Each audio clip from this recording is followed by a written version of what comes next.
தெரு ஓரத்தில் தெரு கோடியில் அமைந்த ஒரு வீடு. நள்ளிரவு 12 மணி. மிகவும் சிறிய வீடு. கணவர் வேலைக்கு சென்றதால் தனியாக அமர்ந்திருந்தாள். அந்த வீட்டில் மொத்தமே ஒரே ஒரு அறைதான்.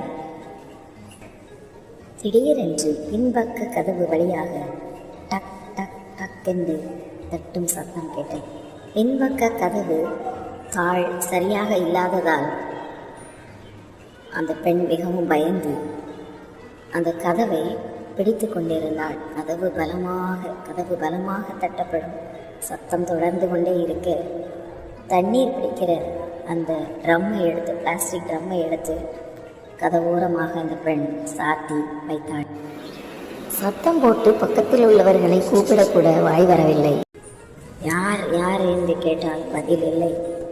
அப்போது திடீரென முன்பக்க